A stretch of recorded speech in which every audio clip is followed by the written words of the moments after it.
Assembly of Silence.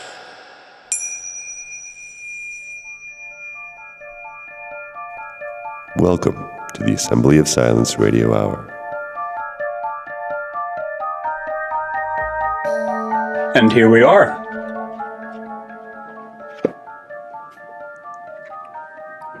My guest for this episode is becoming a regular guest on the podcast. Young gentleman by the name of Doyle Baxter, who's a co-host of an excellent podcast called Cryptosophy.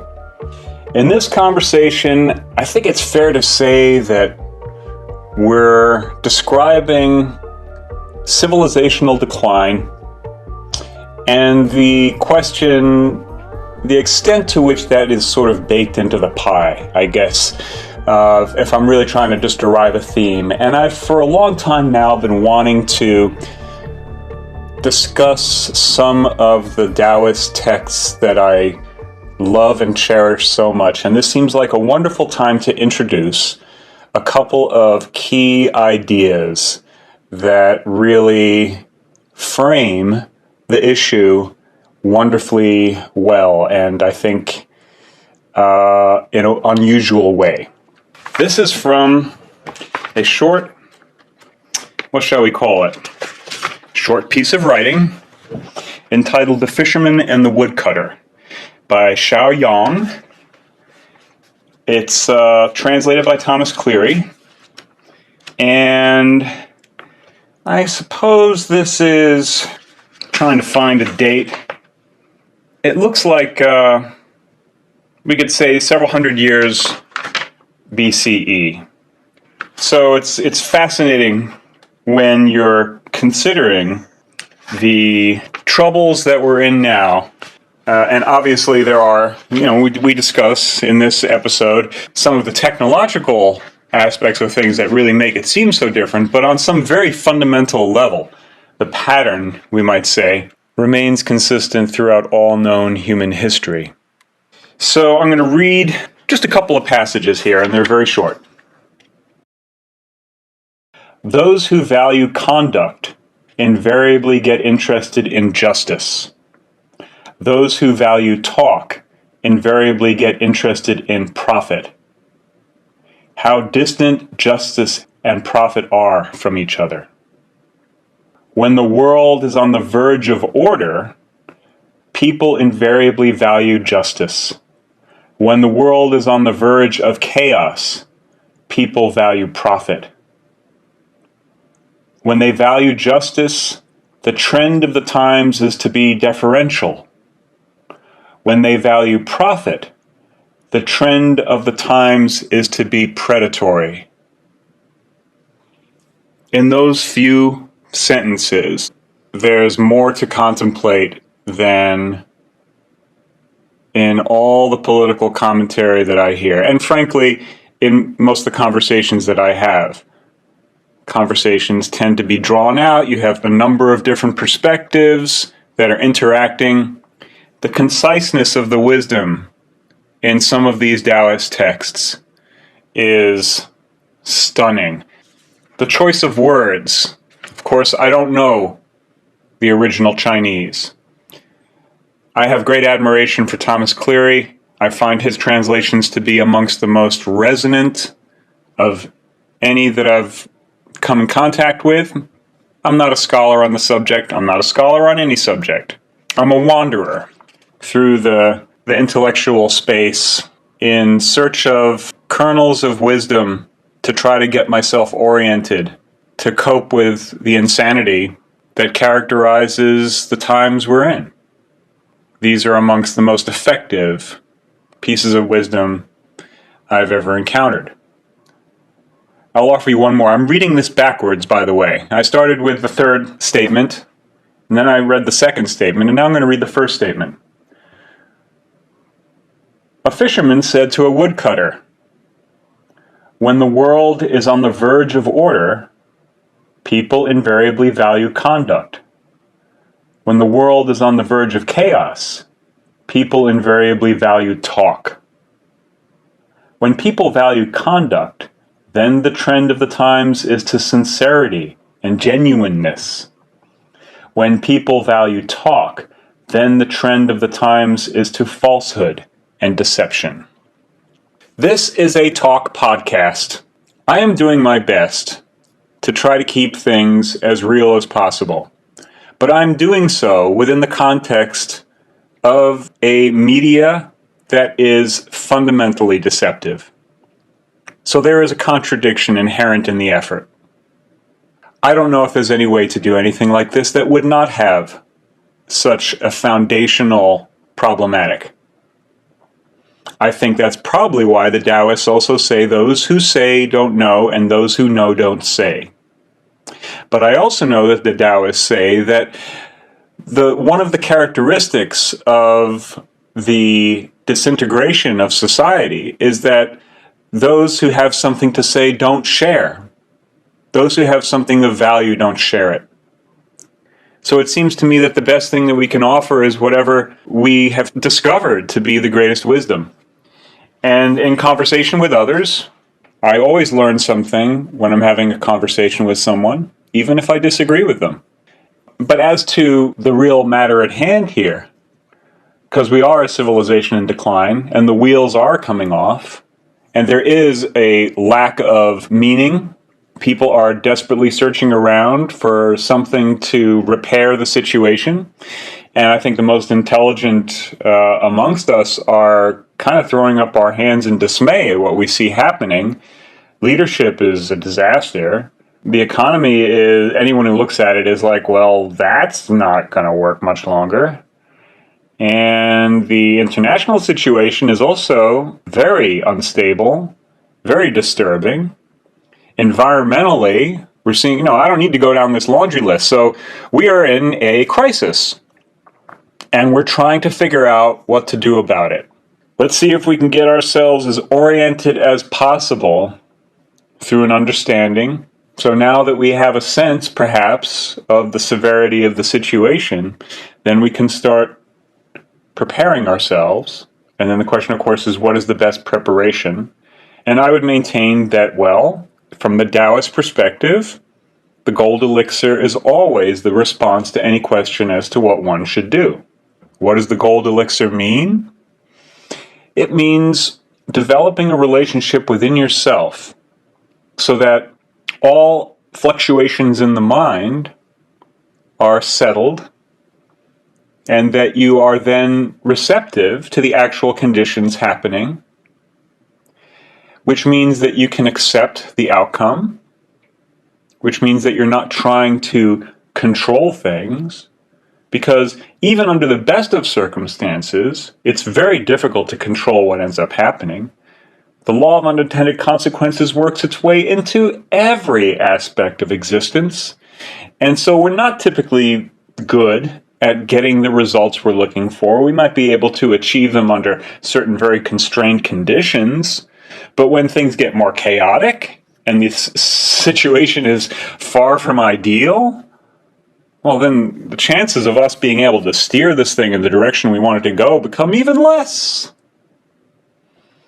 And so what are we to do? Well, we're to accept that there are things beyond our control. And we need the wisdom to be able to discern between those things which are outside of our control. And so to try to do something about them is absolutely foolhardy. And the small number of things that are within our control, to dedicate ourselves to that, whatever they may be, even if it's only our state of mind, our emotional reaction to things. Because God knows those are the only things that we truly have control over. And I guess it's fair to say that some of us don't. Many of us don't. In some ways, you can say that that is what really characterizes the collapse of society. It's when people lose control of themselves. And that's why we're such a highly medicated society, because people cannot control their thoughts and their feelings. And the irony, of course, is that, well, those are the only things that we have any hope of really controlling, because everything else is a negotiation at best. I think I've gone on about this long enough. I'm sure there's much else that could be said, but of course, talk is cheap. And and this episode is already long as it is. I would like to call your attention to just one more thing, which is the YouTube channel TAIJIREALITY. Part of my effort here focuses on this issue of the gold elixir. That's really, I think, in many respects, the prime goal. It involves a relatively formalized system called the Bagua, which consists of the trigrams, which are basically units of yin and yang, and which comprise the hexagrams of the I Ching. And it's a theory about how those symbols interrelate and how their significance can be interpreted within the context of the gold elixir. So if you're interested in that sort of thing, which I think of as being essentially the solution to the dilemma, all of the various problems that we turn over here on the Assembly of Silence, and which hopefully we turn over a number of times before taking them home. And, we don't really need to take home the problems and the issues. We can turn them over as we come across them and then just take the gold elixir home. I'm working on that. I don't know how far I am along that path, but I'm further along than the beginning of the path. I guess that's about all I know at this point. At any rate, I hope that you will sit back or sit forward or stand up or run around or do whatever it is you do when you listen to podcasts and enjoy the following conversation with myself and Doyle Baxter of Cryptosophy. Yeah, totally. My internet is still a little dodgy. So tell me what's going on there. And do you have thoughts about what you might want to discuss this time? Yeah, well, things are great here. I just had my 27th birthday yesterday. Oh, happy birthday. So thank you. Another year under the belt and another kind of opportunity I was reflecting a lot this morning just on the varied and diverse experiences I've had in such a short life, and kind of, just thanking God for all of it, but then also just having the profound realization that, you could be my age, you could be 40, you could be 50, and really have not anything go right. And you still might have 20, 30, 40 years after that to make it right. And it's just more of having that perspective that life, while it's so short, it can also be so long. And as long as you don't dwell, then there's always, forward to go. So thinking about that a little bit, things are well. I was at the Indy 500 last Sunday. Okay. Well, wait, before we go to the Indy 500, let's talk a little bit about what you just said, because there's a number of interesting things in there. I mean, 27 is, that's a ripe young age, I guess you could say. And I'm well over twice that. And it is amazing the variety of what can happen within a lifetime. And, sometimes when we think about, for instance, the lifetime of Jesus, he didn't live a very long life, but the amount of, impact that can occur on the basis of a short life is tremendous, and the amount of triviality in a very long life is also a possibility that can't be ignored. Yeah, totally. Well, and in Christ's example as well, I mean, he was basically living at home until he was 30. And as then far as in we 3 know, years comes out. I mean, there's right. a lot of speculation there. And, some people think that, due to the nature of the teachings, he may have done some traveling. But yeah, again, I mean, there's so much speculation. We really have no idea. But yeah, that's certainly the story, right? Mm-hmm. Mm-hmm. Yeah, and so you can really do a lot, with a little. And it's also true, like you said, that you can do a lot of nothing with a whole lot of life. And I don't know. There's some interesting stuff we could talk about Jesus. I'm reading a book right now called The Dynasian Gospel that I can tell you about a bit later. That sounds interesting. But I think you'd be all over it. Is that actually like one of the Gnostic Gospels? I don't recall hearing the Dynasian Gospel. No, so it's a scholarly work. I've got it here on video by this fellow Dennis MacDonald, and he is sort of at the end of a very long academic career, sort of paving the way, creating a new genre of both biblical studies and classical studies sort of at the same time. A lot of people read the Gospels and the New Testament in general in a vacuum from the classical literary milieu that it arises from. And there's sort of been this great divorce between the New Testament scholars and the classicists that has perhaps led to the stagnation of both fields. And so MacDonald has spent his career trying to bring them back together, and here at the very end of his life publishes, I think it's 3 books. One is called Mark and Homer. The second is called Luke and Virgil. And then the third one is called the Dynasian Gospel. Wow. And he argues kind of with just a dramatic tour de force of both biblical scholarship and classical study that the ancient gospel writers were absolutely not only familiar with the great classical texts that have come down to us, but they were so intimately familiar with them that they were even imitating them when they wrote the Gospels. And in the Gospel of John in particular, what MacDonald argues is that essentially there have been 3 versions of the Gospel of John that you can sort of piece together if you get your microscope out and really study the text. And if you go back to what he reconstructs as like the first version of John's Gospel, it's actually in some cases a line for line and scene for scene retelling of the Bacchae, which is a play by Euripides.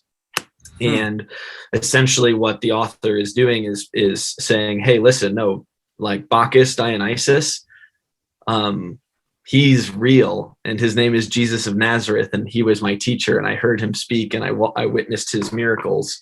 And this was specifically written for, Greek-speaking people in Western Turkey who had a lot of devotion to Dionysus, and it was essentially sort of like a combination of competition, but also like embracing of sort of like Dionysian mystery religions and bringing them together with Christianity. And like that was one of the very first Christian cults there in that area. So fascinating book, and I'm only a little bit through it, but I'm very familiar with the argument, because I've heard it told a couple of different places. So I'm excited to read it. Would it be fair to say that that's something that might blur the distinction between the pagan and the how would we characterize it, the Abrahamic? Yeah, totally. Well, one of the things that I've been thinking a lot about recently is that a lot of Christian thinkers, I think, struggle with the kind of the perennial question, what does Athens have to do with Jerusalem?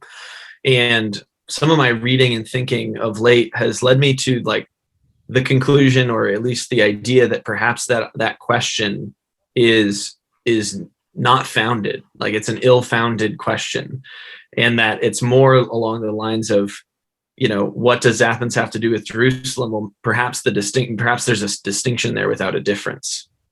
I've heard an interesting theory that goes something like, after the lost tribes essentially became a diaspora, and part of that diaspora found its way into Greece. And so there was a kind of an audience of relocated who were originally Jews, who would have some receptivity to the gospel, because essentially it was a Jewish or Hebrew point of view.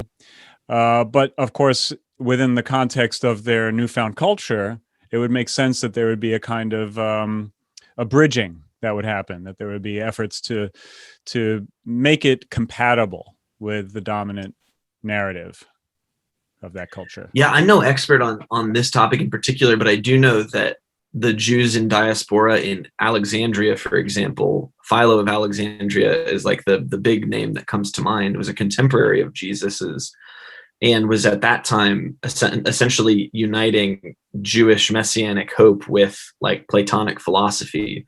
And I think it's from Philo that we even perhaps get the sort of, long before the gospel, about 100 years before the Gospel of John is written, sort of Philo is talking about how the logos of Greek philosophy will become incarnate in the Jewish Messiah. Mm-hmm. I think that that's definitely right. And I think it's probably a diaspora that's maybe far older than we think. There's some really, I've read the Iliad a bunch of times, and I have a really bad habit of bringing every conversation back to it.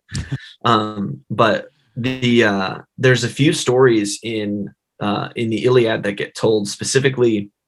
I'm thinking it's the very beginning of book 6. Glaucus and Diomedes meet, and they're about to start fighting, and there's this beautiful exchange of telling each other their sort of lineage and their story.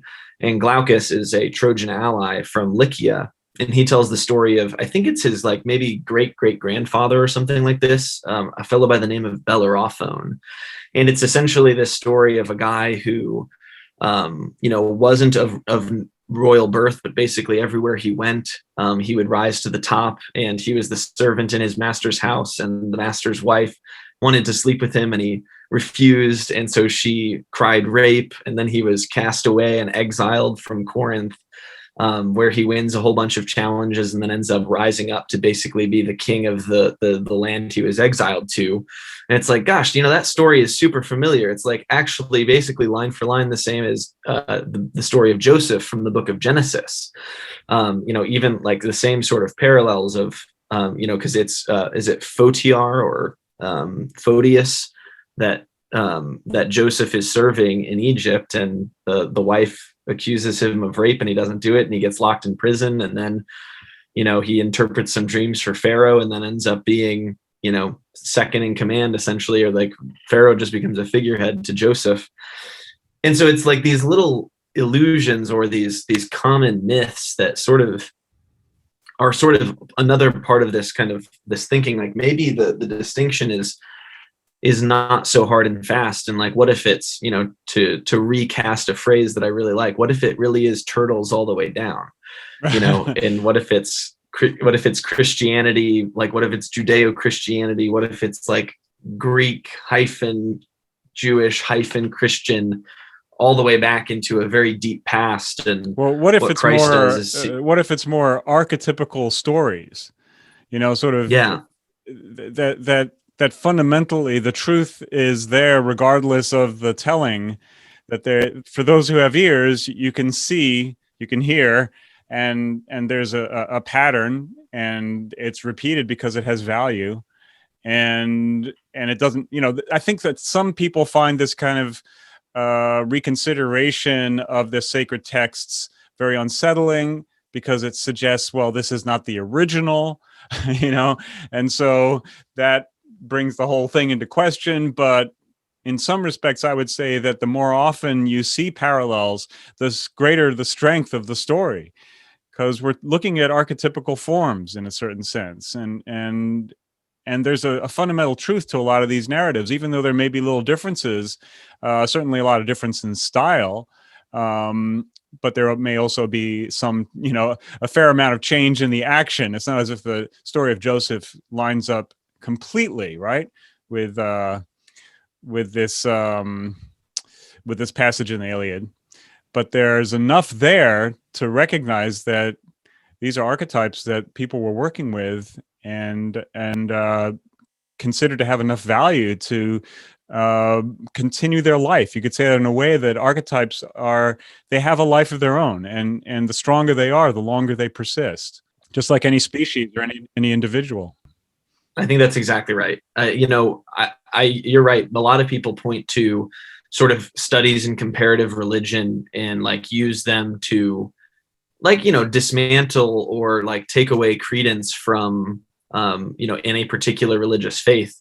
Just for example, that there's a Moses figure in Egyptian mythology, and there's obviously Christ figures in basically every religion. You can find some sort of hero myth that sort of mimics the life of Christ in some way.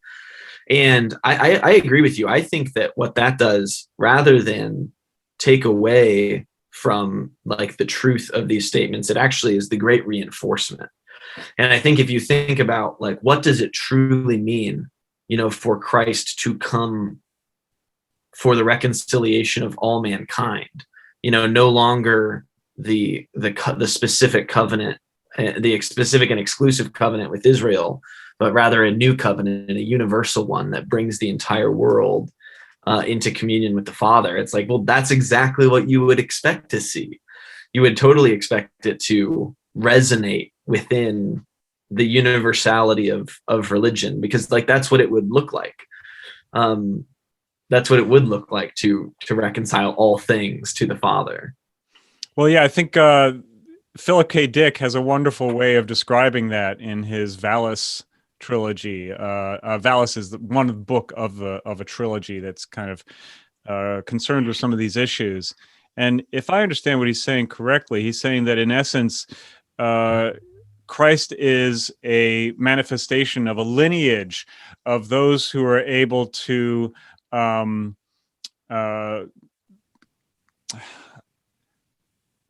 absorb or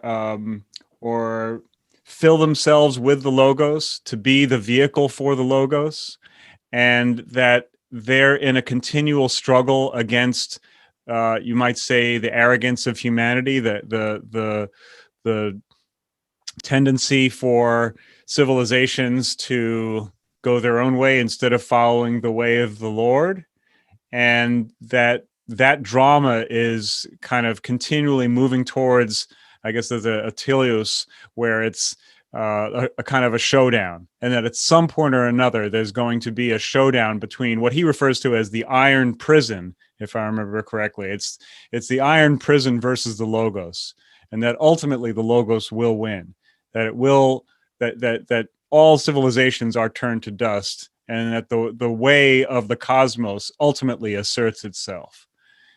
That's maybe a little bit more abstract, but I find it to be a satisfactory resolution. I think that, a lot of these things do challenge a literalist interpretation. And so, those who would take every word of the Bible as being the word of God, I think that does pose a pretty serious problem for that perspective, particularly if it's in a literalist form. If you think of it more as poetry, maybe there's enough wiggle room to be able to work through it with where everything continues to make sense. But clearly, this is something which I think is rather challenging to many of the churches out there. Yeah, no, I agree, and it's one of those things that I've never really understood.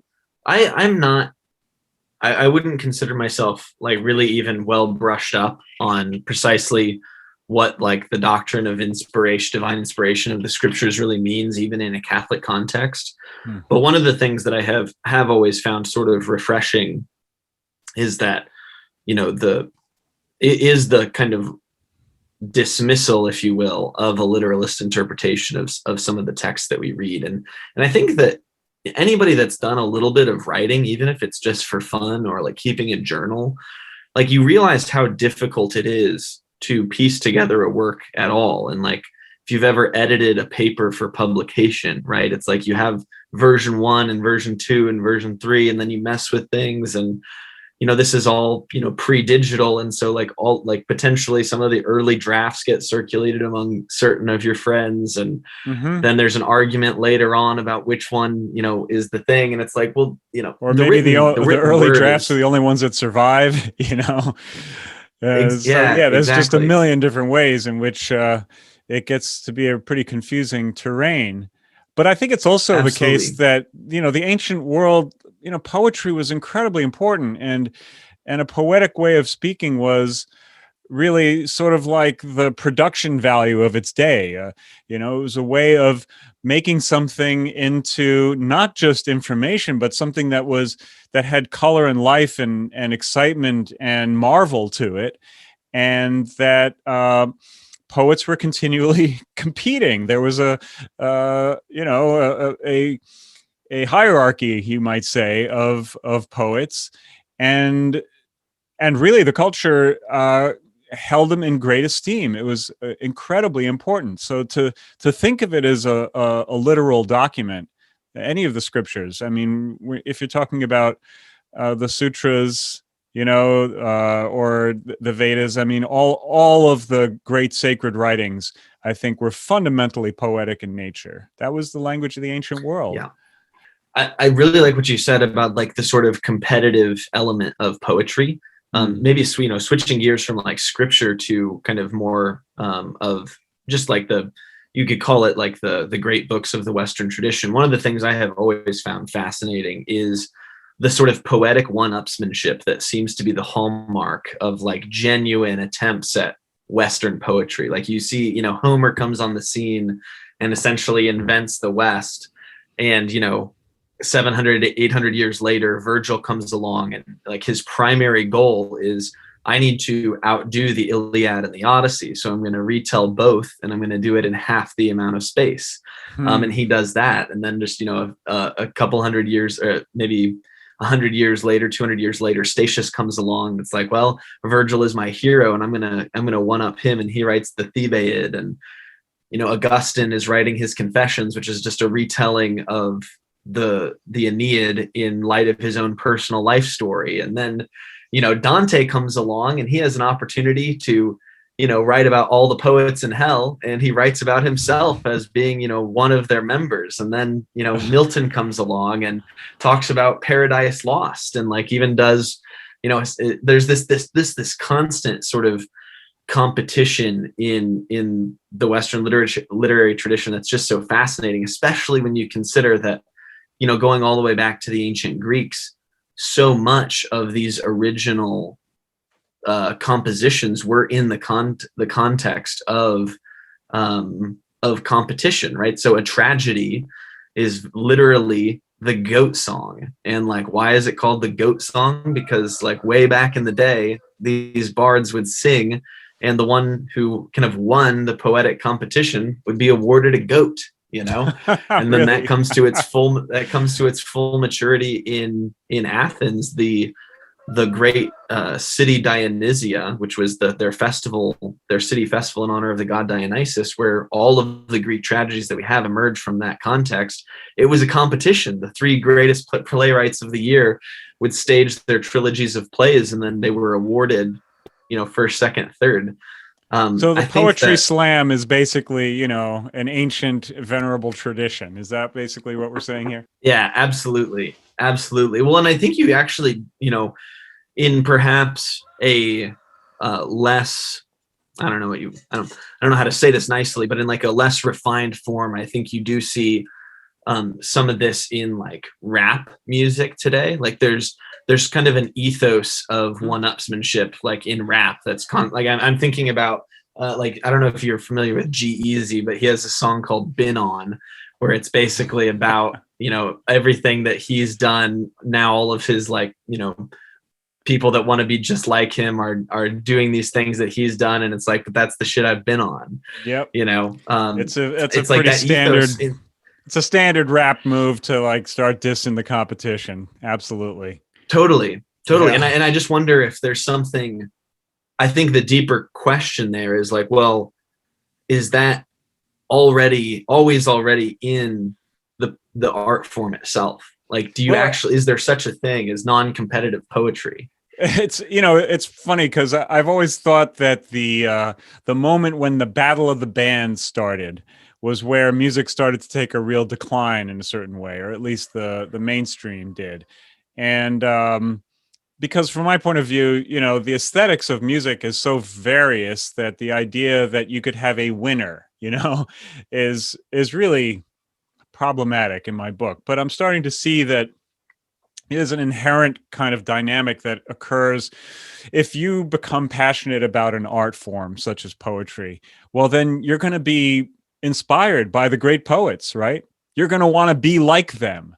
But of course, if you can't just copy them, you can't just be them, right? In some way or another, you have to distinguish yourself if you're going to be a great poet. And so you just naturally fall into the position of having to some way or another distinguish yourself and to do something, well, better. I mean, you could say better or different or new, perhaps, right? I'm sure that there are those who felt like, I want to outdo.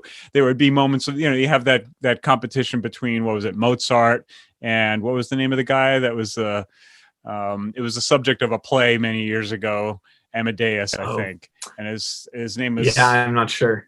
I can't remember what his name was, but he was, a well-known composer of the time, but not someone who ended up going into the Classical Hall of Fame.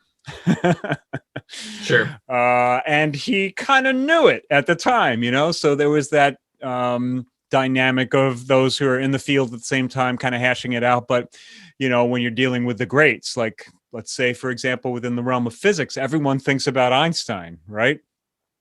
That's kind of, on some level, he was held high as a figure who dominated the field, and anyone who wants to play ball on that field is going to have to, in some way or another, improve on or significantly add to what he accomplished. Right. That's well, we even talk about in science these things as, revolutions or overthrows, Yeah, absolutely. And that has a lot to do with the progression of human thought. That's the way that culture and civilization changes, is on the basis of these, the changing of the guard, right? What is it? The structure of scientific revolutions, Thomas Kuhn, that, science progresses one coffin at a time, something along those lines. That there is a period where the greats are great, and then they kind of get kicked upstairs into further and further up into the attic, more dusty regions where, only those who have the patience and diligence to go up there and dust it off and figure out how to read that stuff again will get reacquainted. I mean, I really admire the extent to which you've gotten familiar with the classics. It's something that a part of me wishes I had spent the time doing, but apparently not a significant, large enough part of me to have actually done it.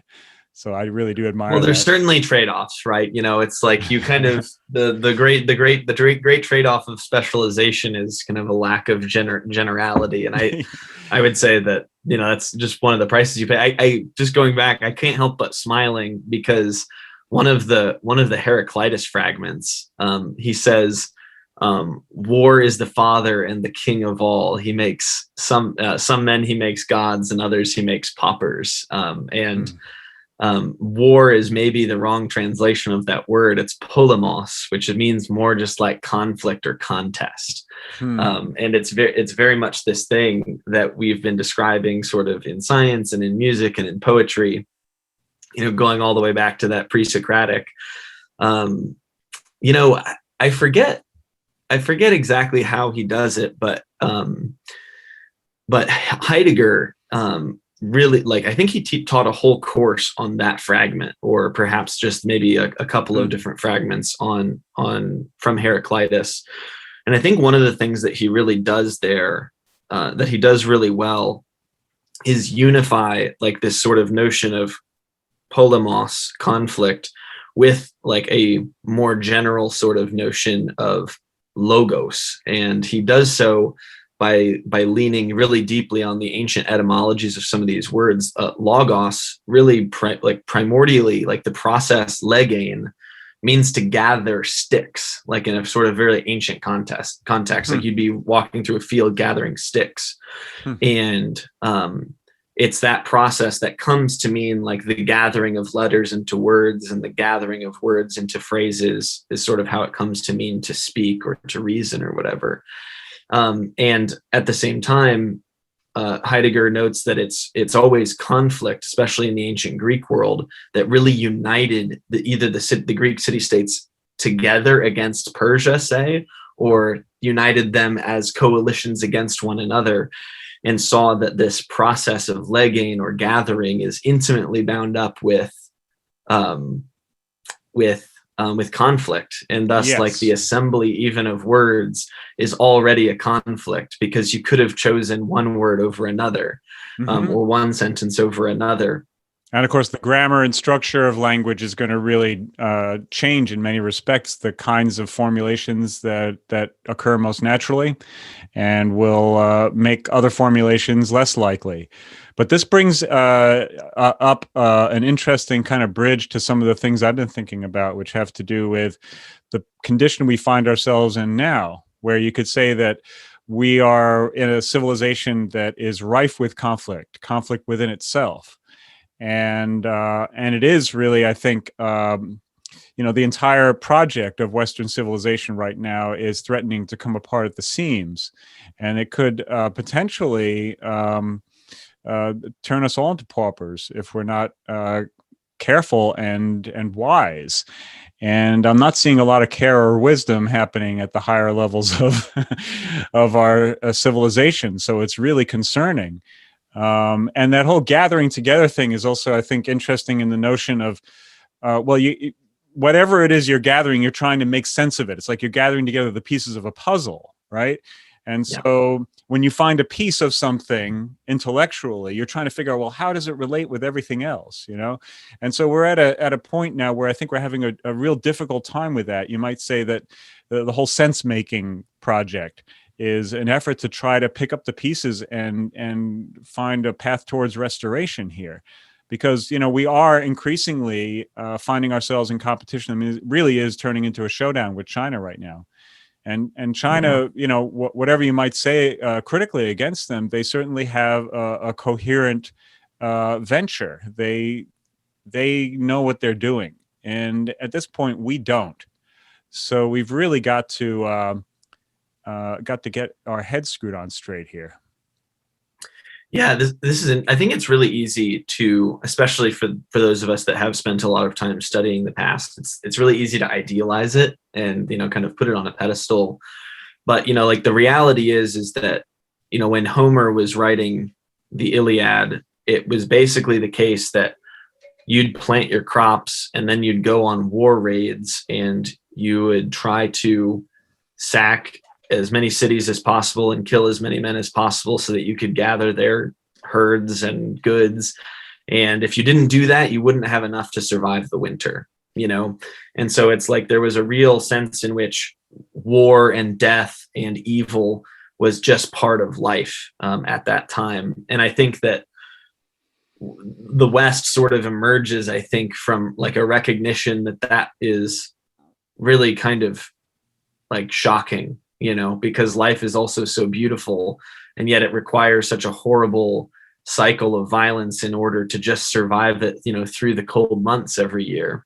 Right. And I wonder if like the sort of the problem that we have, and like, it's like, how do you even call this a problem? But it's like, things are so good, and we've just totally lost the perspective on how bad things can be. And that's allowed us to kind of sort of let petty infighting, get in the way of like the broader human project that I think like the West actually orients itself to. Right. And it's like, well, I don't wish us to go back to a time when, just for example, we didn't have air conditioning, or, right. I needed to literally have violent conflict with my neighbors over who would get make to it through the winter. Yeah. I mean, that's a great argument for the classical education, because fundamentally what you're doing is you're having an understanding of a way of life that is, yes, the root of our civilization, but from which we've found other solutions that shouldn't really be as, I mean, okay, we have to admit though that the West has exploited other nations. So we have essentially done the same thing, mm-hmm. in being able to have access to resource at bargain basement prices at the cost of many of the local populations, quite often supporting dictatorships and brutalizing regimes. So, you could make the case that really we haven't strayed that far from it. What we've done is we've created a barrier between ourselves and the process. Whereas, in the past, these men would literally be on the front lines every year, making their best efforts to preserve their families. It's that simple, you know? So in some sense, we've sort of kind of put the evil upstairs, you know. It used to be like we were sort of all complicit in it, and now it's just nameless corporations and yeah, it's someone else, but it's not someone else because we're all involved in it in one way or another, you know.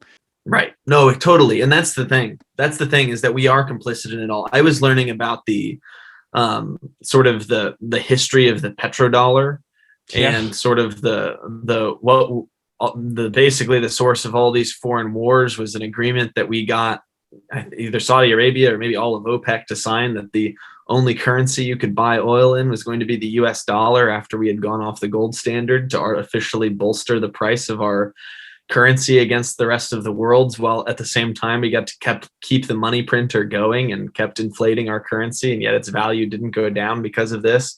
And then we have to fight all of these foreign wars to ensure, I mean, basically, as I understand it, every both Gulf wars and, you know, some of the other conflicts were basically about, well, these dictators just started accepting a currency other than the US dollar for their oil. That's right. And we couldn't allow that to happen because then the charade, you know, would end. And it's like, yeah, I mean, I think you're totally right to say, did we exploit other nations? And it's like, yeah, we did. Not only are all of the rest of the world who was, you know, reliant on the value of the US dollar or had to, you know, suffer the consequences of buying US dollars to purchase oil, but then like the actual countries that we had to go to war with over it, it's quite disturbing. It's really disturbing, and the consequences are severe, and it seems like the whole thing really is kind of coming to a head right now because the US is basically backing out of Syria. I think that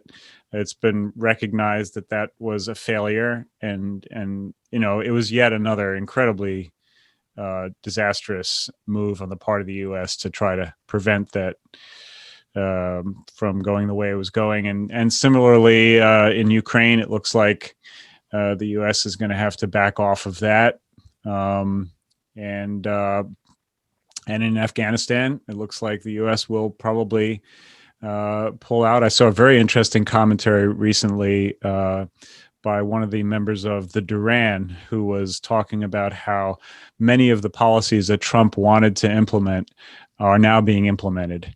And at the time when Trump was suggesting them, they were considered racist or inconceivable or some kind of capitulation to evil. And now, of course, since they got their man back in the office, you know, but what this means now for the petrodollar, I think, is, you know, it looks like the petrodollar is probably on its last legs.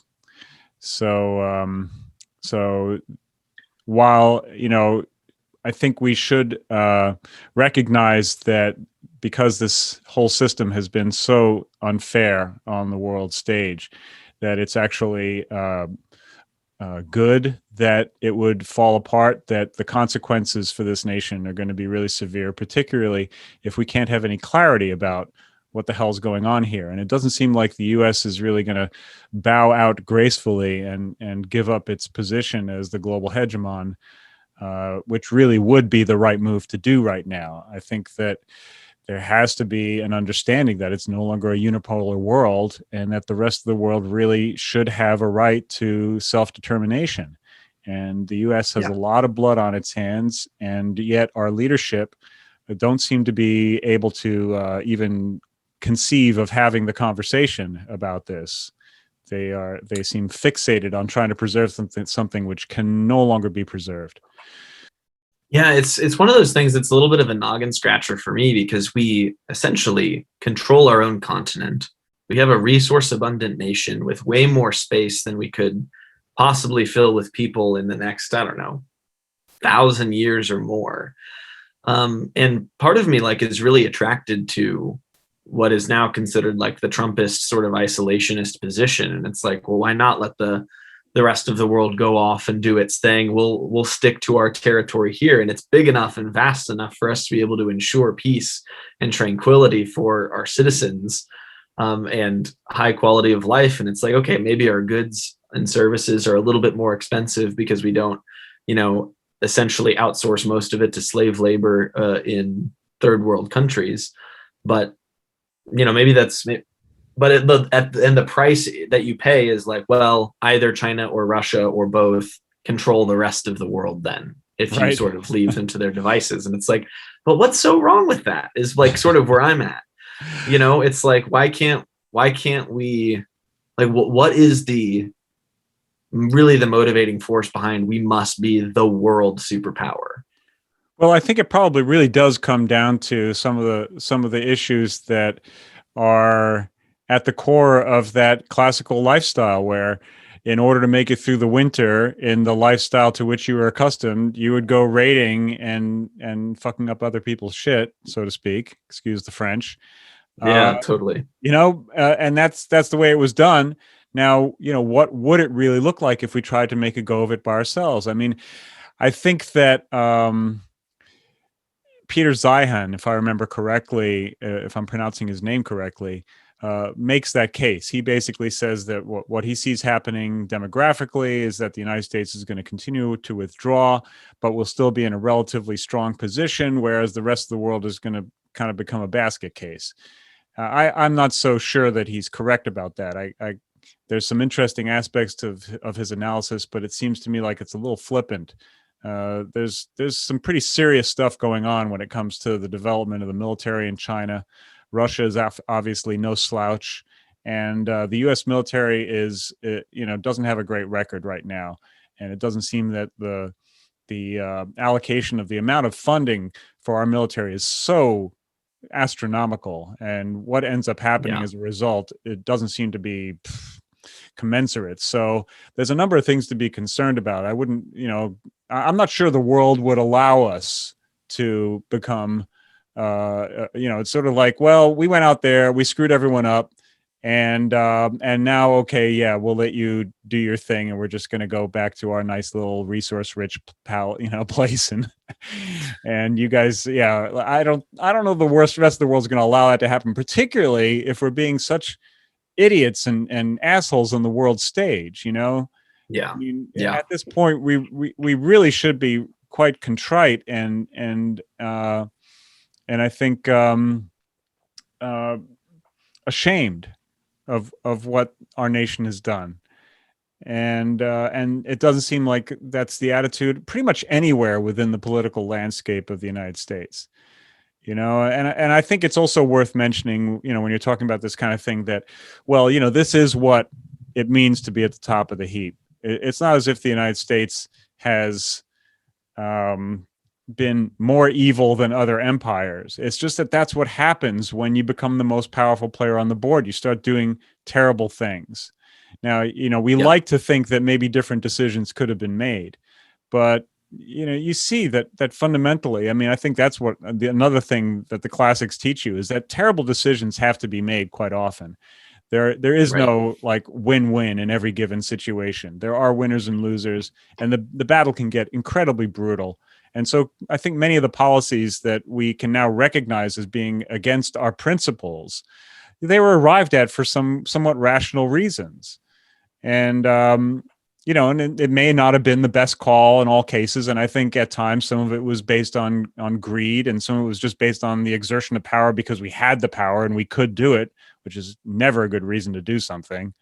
But nevertheless, the empire game is a brutal, horrible game. And I don't think it's easy to unwind it in a way that's going to be good for anyone. Well, that keeps the empire or even some vestige of it alive. I mean, look at just what the process of decolonialization of the European powers did to them in the last century. I mean, it's like Europe used to be, it was Europe, right? And now it's like, I don't think that if the European Union as a bloc had to actually fight for its life against, say, Russia and China and the United States or whatever, like it doesn't even necessarily like show up in that list of like the great powers, Well, and they're having serious problems internally. And I think that, it's not just Brexit. Well, and part of that is because of how do you handle decolonialization? One of the things that the French did was essentially give open borders to all of their former colonies. And right. And essentially what that did was what led to a complete loss of French identity in a very short period of time. And it was all legal. Like, it wasn't like something like could be done. These were French citizens. They had been given French citizenship by virtue of their colonization.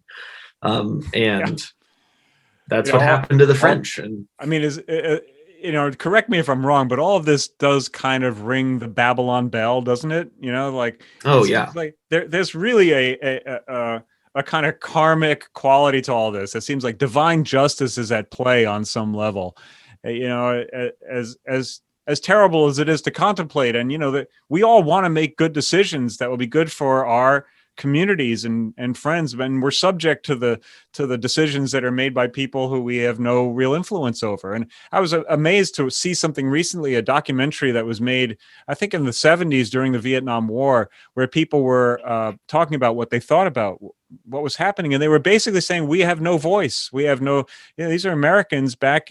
It wasn't that long ago, but on the other hand, I think a lot of us feel like, well, we've just lost our democracy recently. But I think that, for a long time, really, the citizenry really has never had a voice unless it just happens to correspond with what the oligarchs want. Yeah, totally.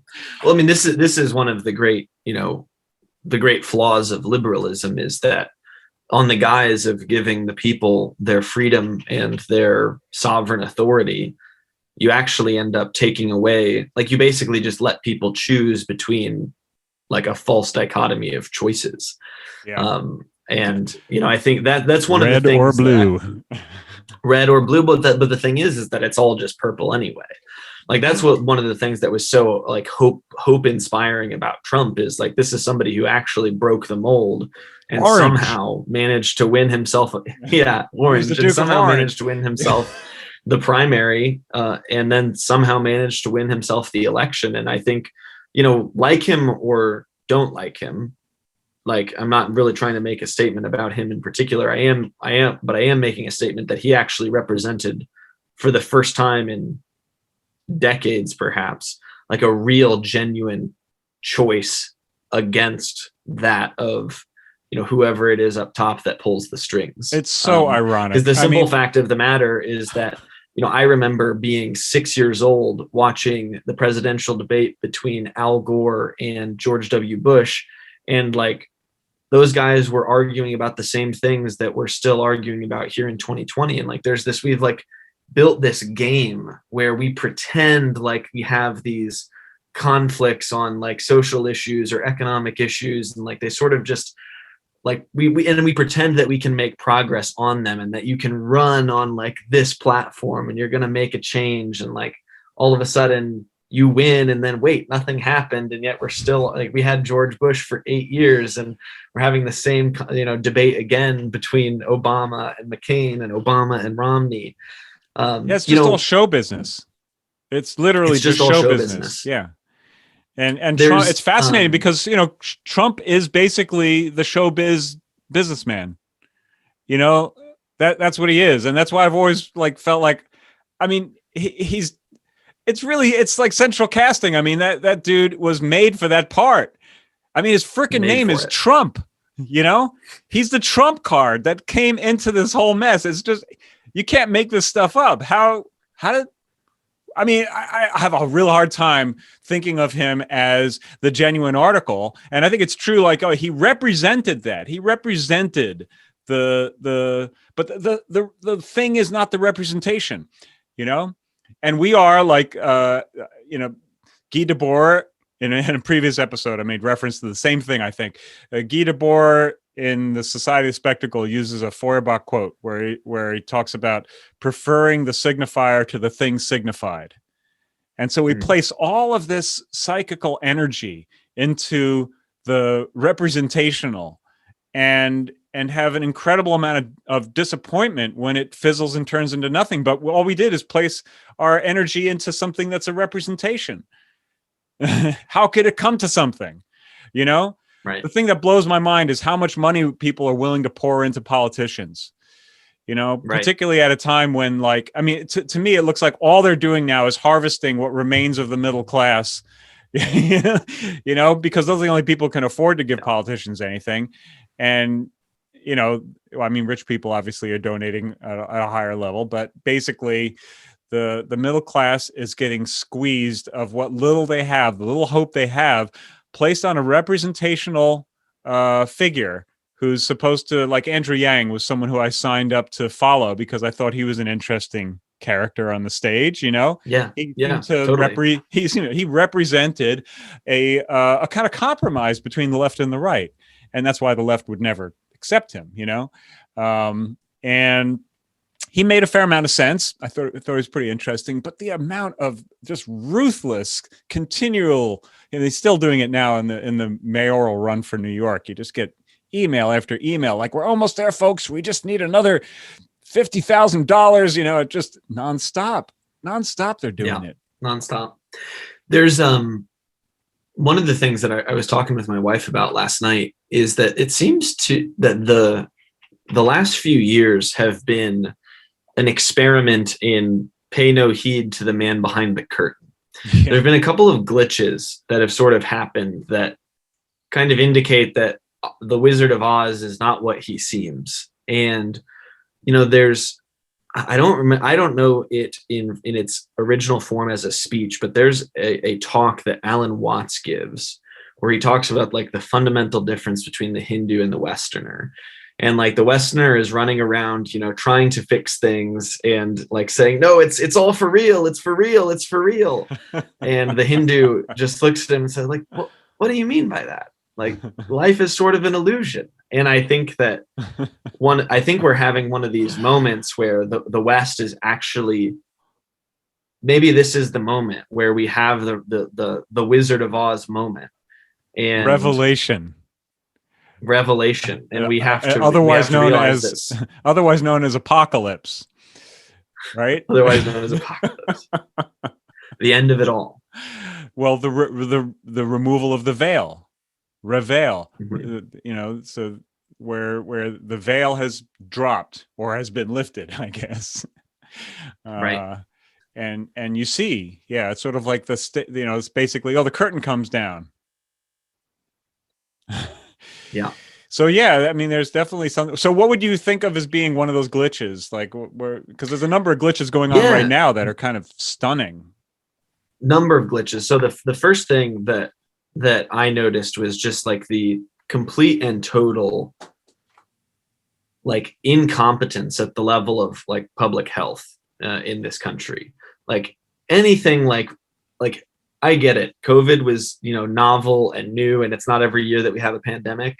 But the reason why we have public health officials is so that when once in a generation this thing happens, that it doesn't get mismanaged and mishandled. And like, exactly. You know, even, you know, Fauci's emails, you know, being leaked that he knew about things like the lab leak hypothesis and the fact that the National Institute for Health was funding gain of function research from that Wuhan laboratory as early as March of 2020, mm-hmm. and like chooses not to ask questions about it.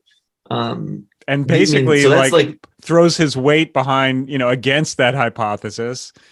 Yeah. I mean, that guy should be, I mean, it's criminal behavior, really. Whatever it is, it's a glitch moment where we realize that these oligarchs and these bureaucrats really don't know a lick about what it is they're supposedly charged with doing. You know, the other one that here's the weird thing. I mean, before we move on to the next one, the strange thing is how it plays into the present geopolitical struggle, because it does make a very strong case against the Chinese government. Yeah. You know, so, I mean, I think that it would be a mistake for the West to focus on that too much. But I do think that Fauci should be, at the very least, he should be fired. And I think, you know, he should be prosecuted, really. But it'll be very interesting to see what the fallout is from this, because it seems like there's also the potential for it to just turn into a big, what do they call it? Nothing burger? Like everything will kind of continue as if nothing had happened. But that's the thing is like, it seems that when these sort of things happen, they become nothing burgers, yeah, you know, every time. It's incredible. And like, I wasn't really knowledgeable about 2008 and the crisis when it happened. I was just a kid, you know, and everything seemed fine to me. But the fact of the matter is that I don't believe anyone went to jail for anything that was going on. And how does that happen? Like, how is it that you allow like the financial industry to prop up not only the US economy, but the entire world's economy on nothing more than a lie? And then the rug gets pulled out and basically the entire world falls into disarray and no one's held accountable. There's no, it's like accountability. Who was the folks that got punished the most was just like the mid-level management tier and lower of a few banks that happened to go bankrupt. Well, who got punished the most were the people who lost their homes. Well, certainly, yeah. And just the damage to the economy in general that caused a lot of hurt and pain for many people.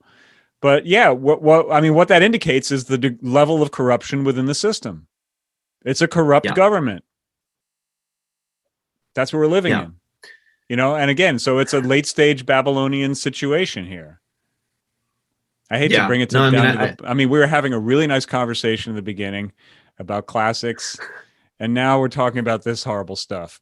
Well, in some sense, like this is sort of where it all has to lead, right? Yeah. It's like what we were discussing was, the sort of the conflict that's innate in the development of Western literature, and the West is Western literature in some deep sense, and we're following at some the point mold. Like these conflicts have to bubble. They have to bubble to the surface, and something has to happen, I guess. Well, that is the big question. A few of the other glitches, just because they're worth mentioning. Yeah, more glitches. I thought that the meme stocks, particularly GameStop, AMC, some of these short squeezes earlier in the year that have just, the short squeezes are over and the prices continue to rise, is another just indication of, in some sense, it's not so much a glitch of like the system. It's, I think, the glitch on the other side. It's like, Dorothy and the Tin Man and the lion and the scarecrow sort of realizing, oh wait, there is a guy behind the curtain. We can do stuff, and like it has an effect. And so the meme stocks continuing to soar up, particularly AMC in this past week. And again, what it reveals ultimately is the corruption of the system, where all of a sudden the games that were being played by the big guys, once the little guys started playing them, they were like, no, you can't do that.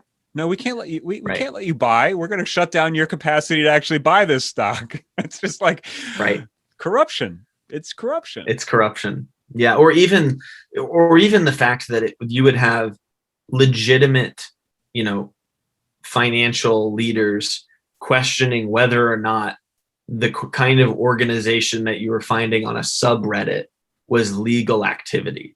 And it's like the fact that that's even questionable is so laughable, given the fact that, I think one of the guys that I heard say that was like the great and notorious, I'm totally blanking on the name, but he's a short seller who has just a propensity to issue these reports and crash stocks, by 50% or whatever, and then buy up a bunch of it because he knows it's an overreaction, and then make money on the flip.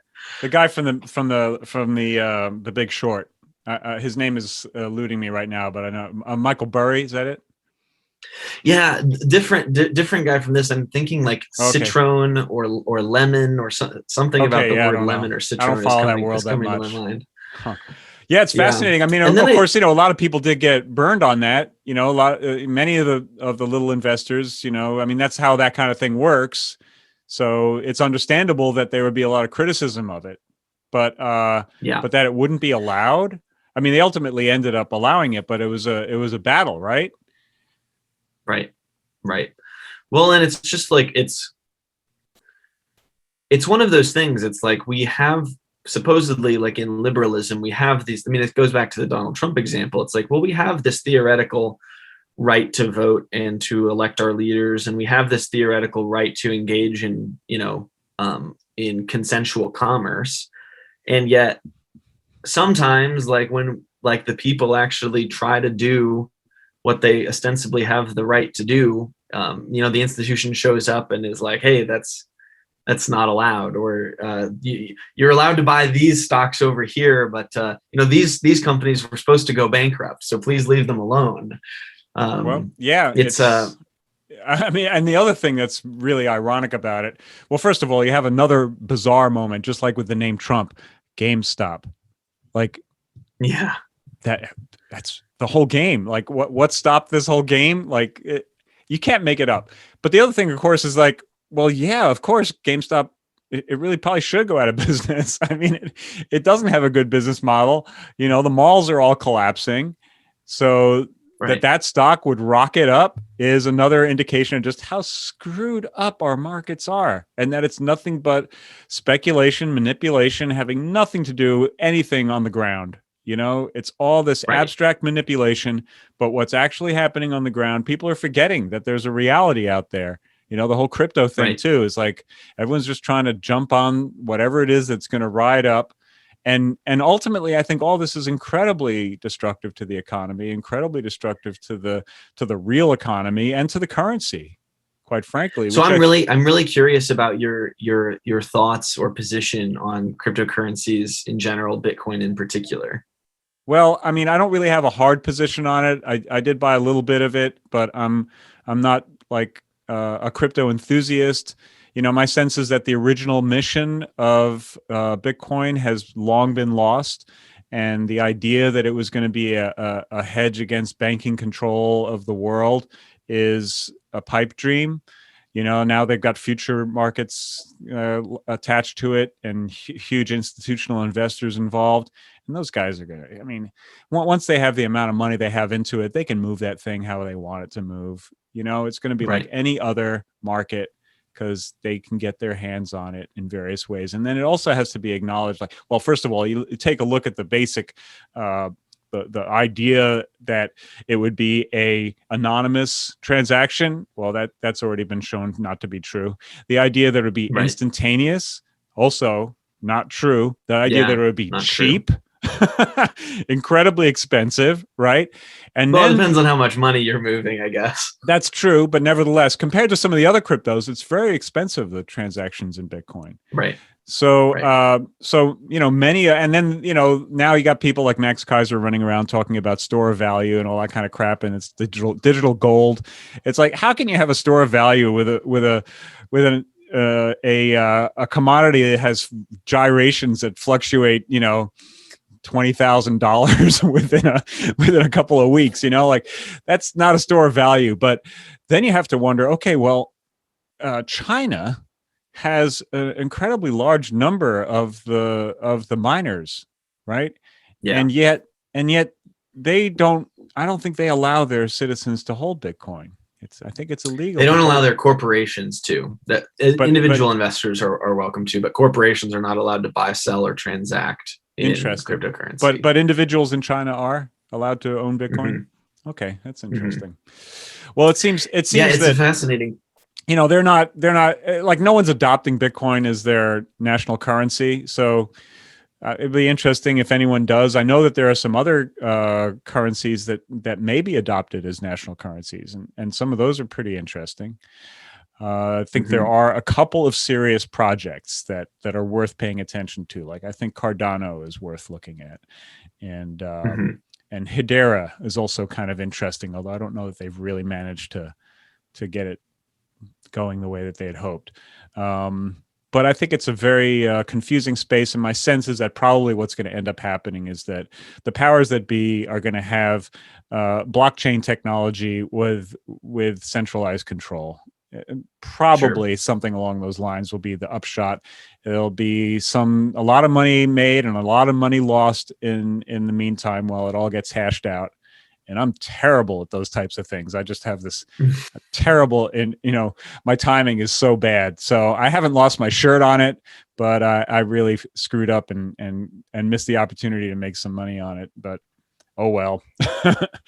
It's I'm not sure if it's a great way to think about making money. I've never been a fan of speculation as a means to make a living. Yeah.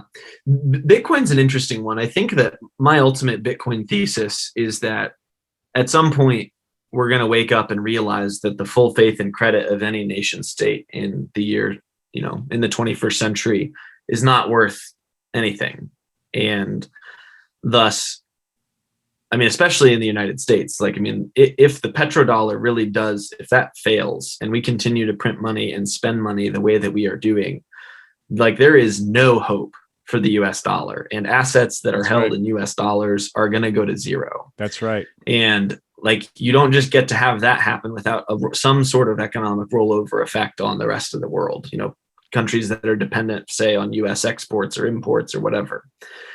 And so my ultimate kind of thesis about Bitcoin is I would consider myself more on the maximalist side of the Bitcoin thesis. And it's not really one for, oh, like the technology is the best or anything like that, but rather in sort of like an apocalyptic moment where world governments have proven that their faith and credit is worth nothing. People that are really trying to, you know, transact in goods and services and store the wealth that they've accumulated for their lives are going to look around for something to purchase. Right. And there's only a few asset classes that could actually fill the void in the event of some sort of, you know, really great, you know, some great collapse of the US dollar.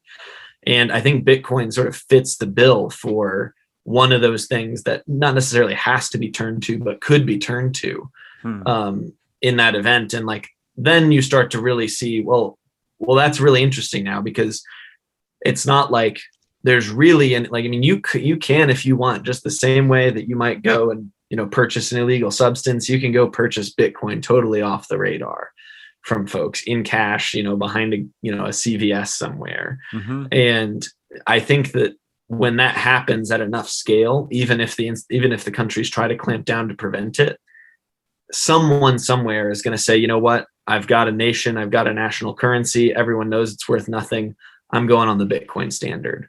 And that government, and maybe it's a small government in Eastern Europe or somewhere random, but I think that that's like the first domino to fall. And I would say that I actually do have hopes for kind of Bitcoin as a global reserve currency. And that's the sort of bet that I have and have been thinking about for the last few years. Well, I mean, it's not impossible. I know that it's been said that the real strength of a currency comes with the military that backs it. So the question is, what's the strong arm behind Bitcoin? You know, and there's enough. Right. There are enough people who have made billions of dollars off of Bitcoin that they could actually probably put together a pretty decent military if they wanted to. But totally. So, but they're just a bunch of libertarians. You know, they're just probably sticking their feet up, smoking pot, and living life. You know. Yeah, I don't think libertarians are all that great at forming military units and what have you. They're more likely to just kick back and with their cigars and their what have you.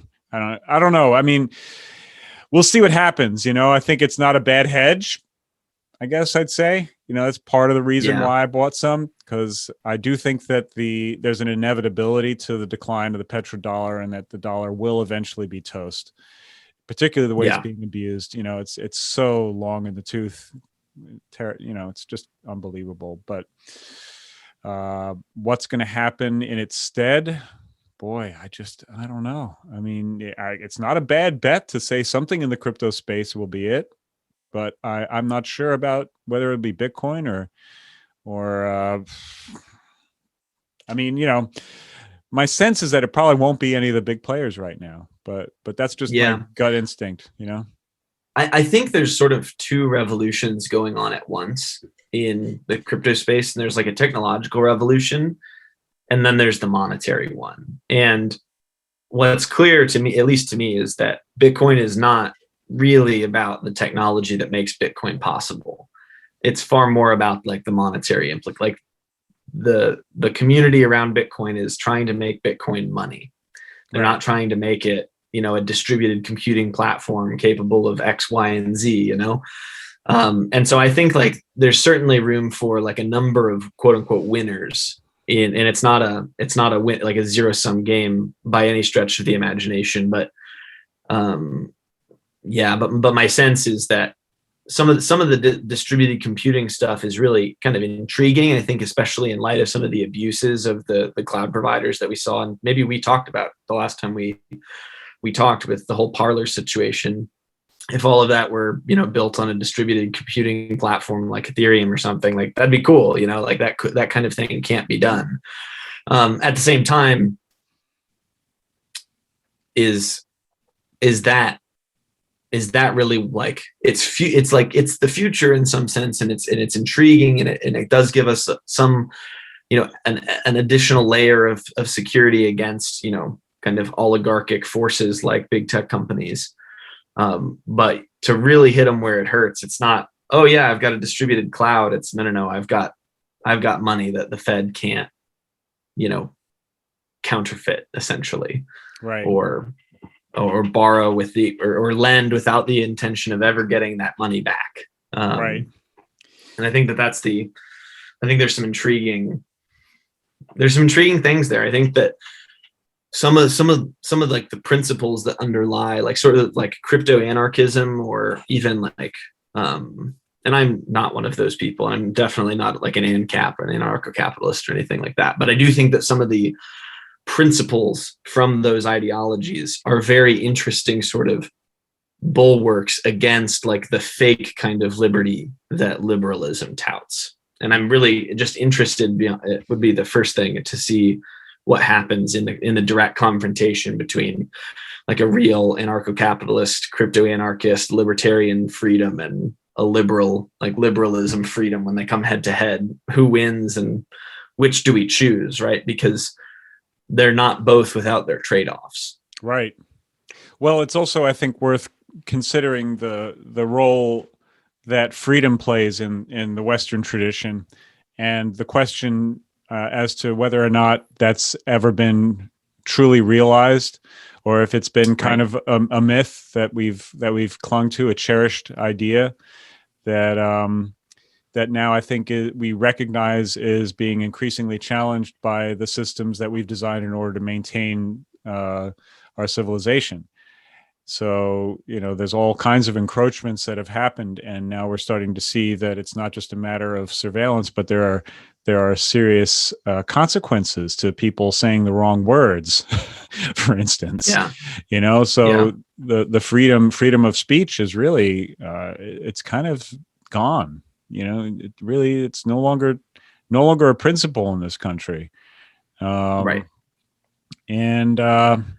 And so one has to wonder, what exactly is that telling us? My tendency is to place it within kind of an evolutionary biology perspective, where if in the past we saw the aggregation of cells that had to follow kind of a coordinated program in order to become cell collectives, which would eventually become higher organisms, bodies in essence. So the limitation in the behavior of the cells was managed by networks. It was managed by the neural network within these bodies. And I think a similar type of thing has happened in a specialized society, human societies. We have very large populations that need to be managed. And so there's been ever increasing efforts to find ways of controlling the individual within society so as to, and that's why I think China has an advantage. China went through the horrible contortions of the social revolution. And so they have still a very visceral memory of just how bad things are when social order falls apart. And so they're more willing, I think, to accept some limitations on their freedoms in order to have a somewhat functional system. And in our civilization, we haven't had that kind of more immediate trauma of having society collapse, and we have these ideals that we cling to that are very noble and obviously for many of us are kind of the cornerstone of our lives, to be able to exercise our freedoms and what have you, but may be somewhat incommensurate with the circumstances that we find ourselves in as these, deeply integrated technological civilizations and groups that are trying to, make stuff happen. So I think it was recognized even by, Alan Turing, that the development of the computer was essentially for the purpose of controlling human beings, that's what it would be used for. And so the idea that a cryptocurrency would be a liberating technology, I think, is naive, honestly. These are going to be systems of control to a degree that we really have, that have previously only been explored in science fiction. But we see it implemented already now in China. So, now you can lose your job for saying the wrong word, but now, all of that can be automated within a cryptocurrency system. Right. So, that's the reason why I think it's extremely unlikely that these peer-to-peer networks are going to be the ones that succeed, because fundamentally, they're not going to have the kind of coordinated power that centralized systems will have. This is one of the interesting. I'm about to take a really roundabout line of thinking here, but I think it's totally worth trying to articulate what's at least kind of like in my head right now. You talked about freedom and like the at least the kind of freedom, and I think we've talked about this before, the kind of freedom that we suppose we have today is not an ancient kind of thing of freedom. Enshrined in our Declaration of Independence is the dogmatic assertion that we are endowed by our creator with certain unalienable rights, among them life, liberty, and the pursuit of happiness. Like, we already have them, supposedly. And all we need is some administrative state to ensure that we get to exercise them, right? Like, you are already free. I'm already free. We just need a government to ensure that, our neighbors don't encroach on our freedom. Well, yeah, it's not so much that we have the right to exercise them. It's that they will not be infringed upon. Which I think is a distinction that's worth making, because, of course, all of those statements are ultimately true. We do all have that right to basically be free, but there are consequences.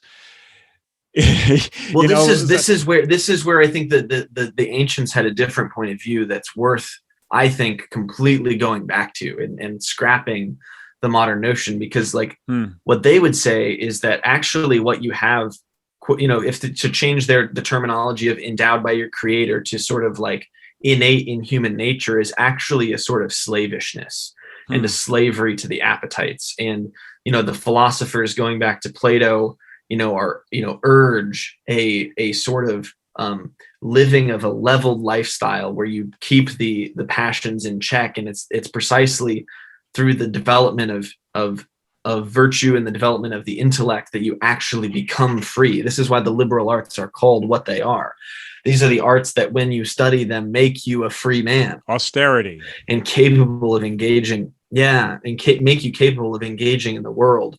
And I think that point of view is the one that we need to go on. And it's like to constantly look around for your own slavishnesses and to root them out through the development of virtue and through the development of the intellect and through the development of mind and caring and love and all of these great, Western virtues that we have. Now, to bring this back to the point about the cryptocurrencies, what's so intriguing to me about the sort of crypto-anarchic movement is it goes back, maybe like 30 years at this point. And these were, they're anarchists fundamentally at their root and core. And what they were seeking to do was use digital technology, like to have the one up on the usage of digital technology, and to use it to bestow a kind of unitary freedom on the users of these technologies that would either keep them invisible in their online lives, or that would enable them to share information that they could know guaranteed could only be read by the person it was meant to be shared with. And there was this idea that the usage of these tools is what would ensure freedom going on. And I actually find something remarkably sort of resonant about that idea with what the ancients talked about. It's like the crypto anarchists looked around for some slavishness in the human condition, and they saw it in this world of technology, and they built some tools and built some practices to get rid of that little bit of slavishness. And I think the onus is on the modern person to be I'm not going to take the easy road, and just because Google gives me a nice, beautiful interface, I'm going to use theirs versus, something that actually protects me, but is more difficult to use or requires some kind of actual skill, perhaps with a computer, right? Skill and virtue in ancient Greek are the same word. And so I think that there's something intriguing, at least about the idea of the project. Now, you're totally right that in some sense, if you wanted to develop a currency where a central authority would be able to spy on everybody's expenditures no matter what, like you couldn't imagine something better than Bitcoin.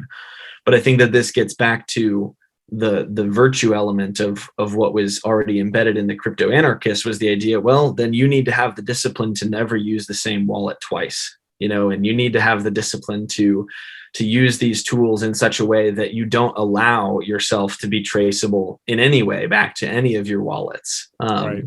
And so I think that there's a risk there, but it's the same risk that we all face. We want it easy, so we use Google rather than building technical skill that actually could result in using these same things to be free of those who seek to do us harm.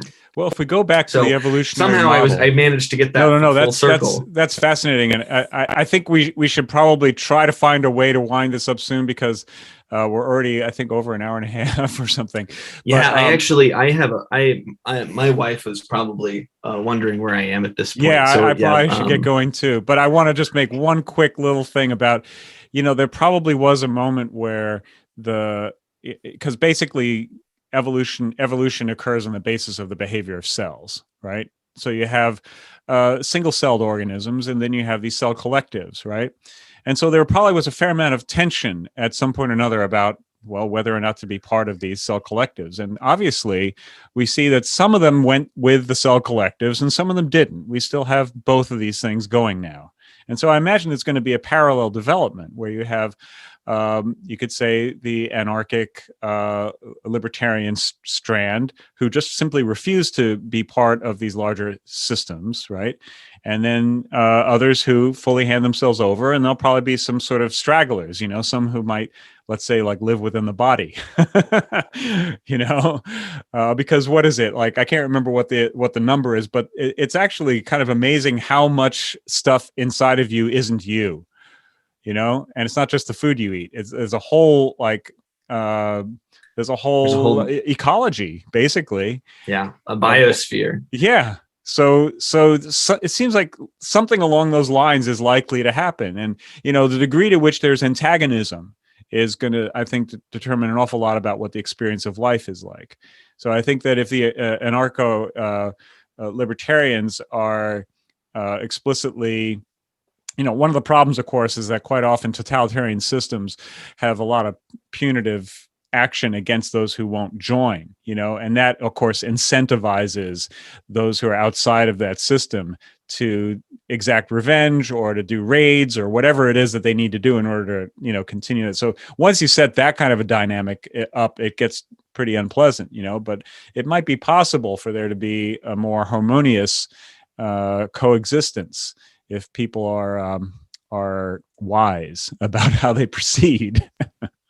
Yeah. But anyway, and at the end of the day too, I would say, maybe as a final point, that at the end of the day, it does, I think, in some sense, come back to one's virtue. And like, if you really develop yourself and you have courage and you have, the strength of will, when you're presented with an opportunity to be complicit with evil or not, you'll have, the gumption to not. And at the end of the day, that is the choice of each person. And right.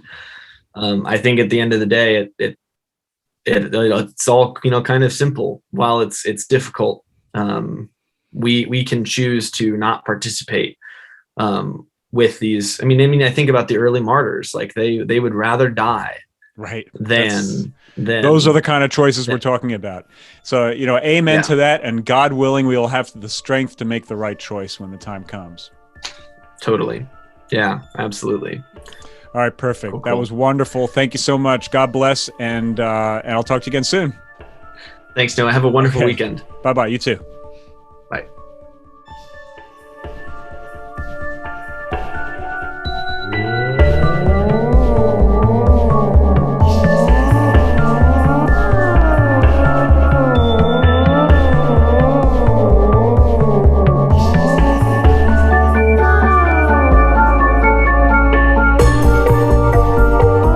Thanks for listening.